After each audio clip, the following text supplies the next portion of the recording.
Another day, another vlog. So, pupunta na naman po tayo sa ating itikan. So, it's 4:45 something in the morning. Yan, medyo madilim-dilim pa.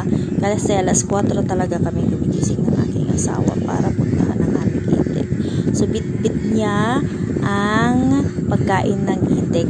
Halong feeds at saka mais po yung bit-bit niya. Yan, lalakad tayo sa Pilapil. Naglalakad tayo sa Pilapil. Yan. So, buhay farm, itik farming po tayo.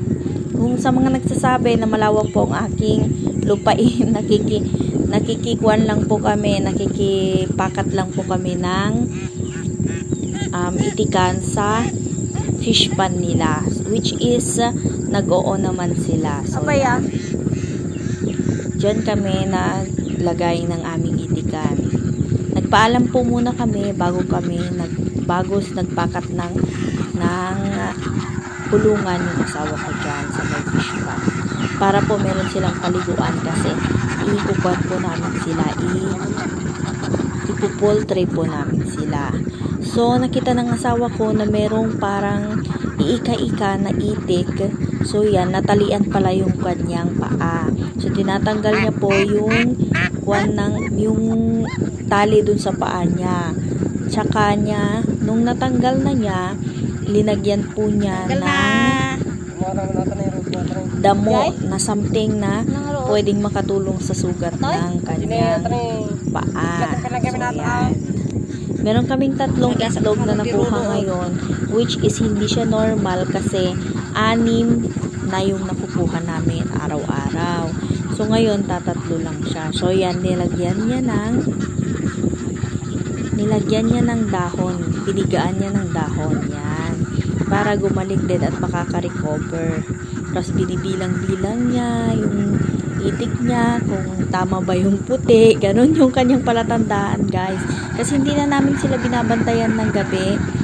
Dati-dati natutulog kami, meron kaming kubo na linagay niya para bantayan namin. Kasi lilipat namin ng tirahan dito sa may fish pan para meron silang paliguan kasi ipupoltry namin.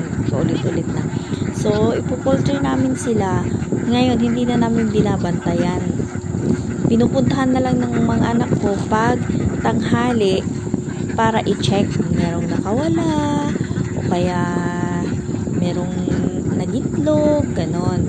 So, ngayon, 3 lang yung itlog namin. So, mamaya pupuntahan ng mga anak ko, tignan kung merong itlog kasi 6 na yung nakukuha namin itlog sa isang araw. So, meron pang natira-tira, baka meron pang nangingitlog kasi masyado kaming maagang pumunta. So, yan, medyo lumiliwanag na. Alas 5 na to ng umaga, medyo maliwanag na ng konti. Nagpakain din siya ng isang kasi mas marami ngayon ang pinakain niyang feeds at saka mais. Halos kalahating sako yung pinakain ng feeds at saka mais. Kaya, tinimplahan niya pa rin ito ng darak ng mais. Yan, na may konting mais-mais din yan, guys. May mga durug-durug na mais din yan. Hindi yan may iwasan talaga na meron durug na mais na nakahalo dyan. Sa pagpa-farming, tiis lang talaga, guys. Meron talaga yung araw na wala kaming kukuhang itlog. Lalo na ngayon, at 5 months pa lang yan, yung mga matatanda namin na ibabinenta na namin kasi magpo-poultry kami, ibig sabihin, malulugi kami. So, yun lang.